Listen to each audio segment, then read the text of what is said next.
What's up, everybody? Welcome to a brand new episode of MUT Tips. I'm your host, Sean Taylor from the Made Up Theater, and before we jump in, make sure to like the video down below, leave a comment, and as always, subscribe on YouTube down below to be informed of upcoming videos and live streams. Ring that bell. Now let's jump into today's topic, specificity in relationships. A lot of improv scenes are defined by the relationships that are created on stage. And there's many different types of relationships that we can go to, like family, romance, friends, colleagues, so many different relationships out there. But I think we can put a little bit more specificity into how we define them to give us more to play with. Let's start first with specificity in the relationship label.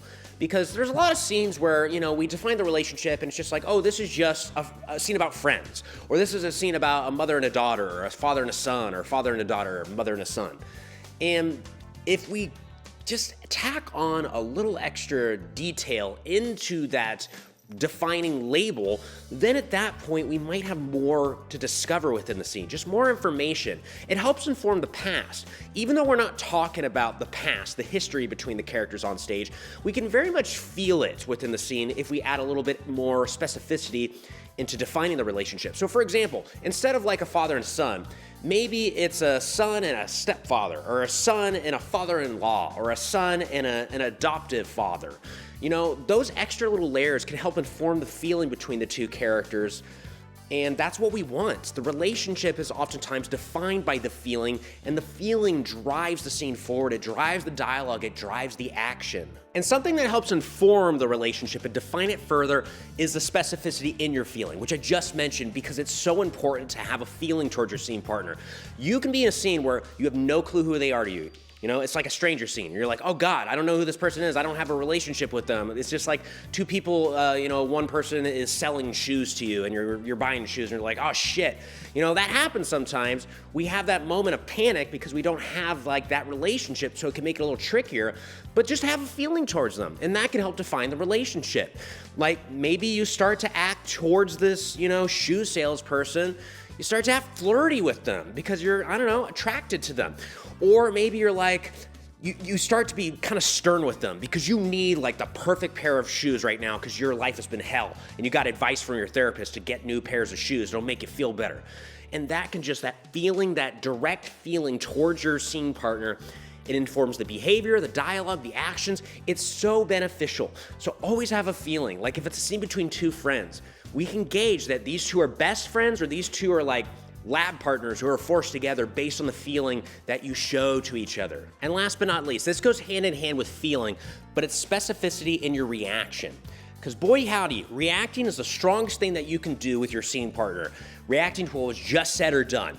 That is what pushes the scene forward. But sometimes we respond to not the whole choice. And this is what the specificity is all about, is responding, reacting to the entire specific choice that your partner gives you. Sometimes we hear halfway through a sentence and almost stop listening because we're gonna react to something in the first part of the sentence. And that's not what we wanna do. We wanna react to the whole thing because there could be a real strong nugget to respond to at the very end of that sentence, that punctuation mark. So a way I can practice this, and a way you can practice this, is get two people to do a scene, give them a location, don't give them any indication of what their relationship is, and they're gonna do a scene, but improviser number one, they deliver the first line, and then improviser number two, the first word of their sentence has to be the last word of what they are reacting to, the previous sentence. And this makes people, it forces them in a sense, which is good because we need to sometimes force ourselves to listen more strongly, to actually take in the entire bit of information. And it can lead to some interesting responses too. That's why I like to play. It's like, oh, you know what? These responses are a little bit more like atypical. And maybe that speaks to the fact that we don't always listen to the entire choice. So play around with it. It's a challenging exercise. It's almost like a short form game. So there's an element of mistakes and failure that can come with it. But hey, just get back on that horse, Sometimes it's fun. It's endearing to see the flaws that we have when tackling, challenging activities or exercises. Try it out because listening and it goes hand in hand with reacting. It goes hand in hand with feeling. And this is what we want. We want to listen, react, feel, and that is what will create strong relationships for your improvised scenes. And that concludes this episode of MUT Tips, everybody. Thank you so much for checking it out. I really appreciate it. Again, though, like, comment, and subscribe, and I'll see you next time for another episode of MUT Tips.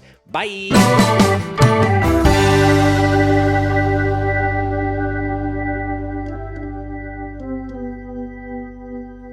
Go.